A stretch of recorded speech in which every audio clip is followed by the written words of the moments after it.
ሴቶች ስለረከሱ አንተ ቤትም ያለችው ሚስት የረከሰች ትመስላለች። እያጠባች ነው እኮ ልጅ። ትክክለኛም ጓደኛ እሷ ናት እንጂ ሂሳብ እያንዳንዱን ብታስደምር ሴት እኮ አትከፍልም። እስቲ ማን ነው ከኛ ውስጥ እስቲ ሚስቴ ጡት ስታጠባ ልጆችን ገንዘቡን ከፍያታለሁ የሚል እስቲ አንድ ሰው ይስጣት። የጡት ከፍያታለሁ የሚል በሸሪዓ ያስከፍላል አይደል? ዛሬ ሰማችሁ ደነገጣችሁ። ትከፍላታለህ። ጸባይን ካላሰመርክ ትከፍላታለህ። ማን ነው ሴጡት የከፈለ ከመካከላችን? ያ የተቧጨረችበት እንቅልፍ ያጣችበትን ነገር ጡት ታጠባለች። ምንድነው የከፈልናት? ክፍያ ግን እንዳለ ታውቃላችሁ?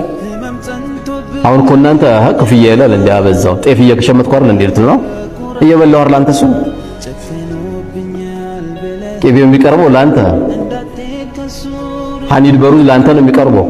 እሷ ቃስ ብላ ነው የምትበላው። ጓደኛ በትክክለኛም ጓደኛም ናት። አሁን ብዙ ቤት የተበላሸው ልንገራችሁ። ጓደኛውን ለማስደሰት ጓደኞቼን ለማስደሰት ብሎ እሷን አስከፍቶ ነው ብዙ ሰው የሚገባው። አስቤዛ ግዛልኝ ጭቅጭቅ ነው። አጋሽቶ የ3000 ብር ጫት ለመግዛት በጠረባ ነው የሚጥሉት ጫቱን።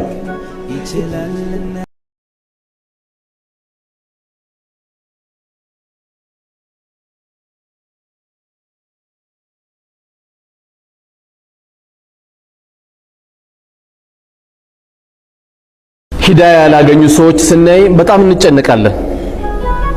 ሂዳያ በጣም እንመኝላቸዋለን።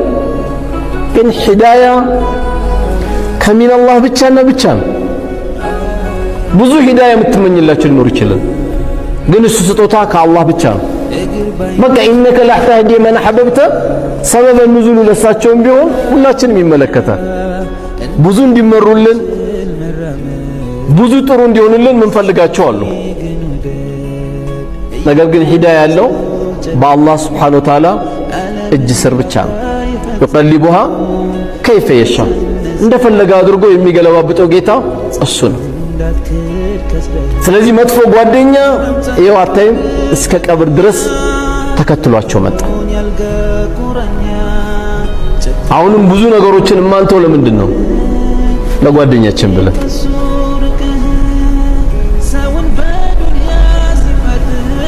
ነገር ግን ከኛ የሚጠበቀው ጓደኛዬ ለነገ አኺራዬ ይጠቅመኛል አይጠቅመኝም። በተለይ አሁን ደግሞ ባለንበት ክረምት ነው።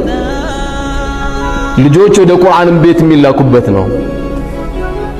ወላጆችም ወላጅነታቸውን ረጋ ብሎ ካዩ ብዙ ከልጆቻቸውም ጋር የሚገናኙበት አጋጣሚ ነው።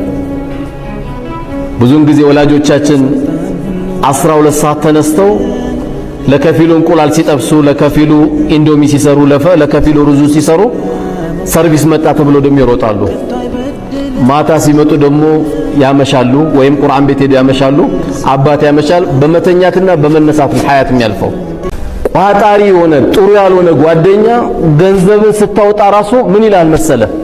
ኧረ እባክህ አንተ ልጆች እንዲህ ቀስ ብለን እኮ ማውጣት ያለብህ። አላህ ለዚህ ነው የስስታም ሁሉ ስስታም ብሎ የተናገረው ማን ነው? ወያእሙሩነ الناس بالبخل ሰዎችን በስስት የሚያዛለ መሰሰቱ ሳያንሰው ላንተ የስስት ኡስታዝ ሆነሃል። አንተ ጋር ቋጣሪነት ያስተምራል። ይመጣና ፈቅር ብቻ ነው የሚያቀርበው፣ በቃ ጭንቀት ነው የሚያስተምረው። አላህ አቅም የሰጣችሁ ወንድሞች እባክህ ወንድሜ አላህ ከዚህ ሁሉ ሰው ከ120 ሚሊዮን ህዝብ ገንዘብ ሰጠን። መልካም ነገር እንስራበት ወንድሜ። እኔ እናንተ ዳዒ አይደለንም አይደል? አዎ። ማሰገድ አንችልም አይደል? አዎ አንችልም። ማቅራትም አንችልም? አዎ አንችልም። ስለዚህ አላህ ገንዘብ ሰጠን ይላል። አዎ። የሚያቀሩት ኡስታዞችን ለምን አናጠናክረው? የአንድ መስጊዳችን ጉዳይ ለምን አንይዝ?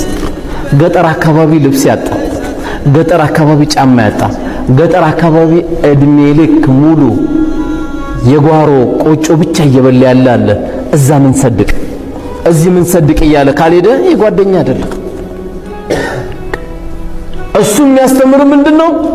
13 ቦታ ጫረታ አሸንፋል። ይደውልልህና ገንዘብ አዘጋጅ፣ ሌላ ቦታ ደግሞ 14ኛው መያዝ አለብን ይላል። ምንድነው የናከለ እብደቱ? ሰው ርቦታል፣ ግራ ገብቶታል። ቤተ ዘመዶች ግራ ተጋብተዋል። 13 ቦታ ይዘ ምን ልትሆን? እሺ አየር ላይ አትበር፣ የተለየ አትበላ፣ የተለየ መኝታ የለ። መስራት ማሻአላህ ጠንክር። ምን አለው እያልሽ የምትንቂ እህቴ፣ አእምሮ ካለው ትልቅ ባለሀብት አግብተሻል። ምን አለው እያሉ እድሜያቸው ብዙ የሚሄዱ እህቶች አሉ። የማን ብሔረሰብ ነው እያለ በጣም የቆየ ወንድሜም አለ። የኩራት መገለጫዎቻችን ብዙ ናቸው። ሰፈር ለምን አትመጣም? አይኔ አልመጣም። ምን ነው እኛ ሰፈር እኮ እንዳለ ዳህ ይበዛሉ። ያ ሁሉ ሰው ማየት አይከብድም? ለምን ይከብዳል? ሄደ ዘይራቸው። ቢያንስ አላህ ሱብሓነሁ ወተዓላ እኮ የማያልቅ ፊት ሰጥቶናል። ምንድነው እሱ? ፈገግ ብለ የአካባቢን ሰው ዘይረ መሄድ። የፈለገች እናት የፈለጉ እህቶች ጎረቤት ካገኘ ወንድሞችን ሄደ ዘይራ። እኔ ደስ የሚል ሰፈር ነው ያለሁት። ሁሉም ግቢውን ነው የሚዘጋው። ቆልፈን ነው የምንውለው። አንድ ጫጫታ የለም። ሹፍ ልብ ላይ ሲገባየው መጣ። መሰረትን አትርሳ። እዛ በባዶ እግር የሮጥክበት ማገር ቤት ሄደ ዘይራቸው። የአካባቢን ቤተሰቦችም ሄደ ዘይራቸው። የደሃ ፊት አላይም እንዴት ይባላል? ማንና እስቲ አንተ ተናገር። ማላችን እኮ 1 ቢሊዮን ብር ያለው የለም። በቃ 1 ሚሊዮን ብር ሲይዝ ዱንያ ሙሉ የተቆጣጠረ የሚመስለው ሰው አለ።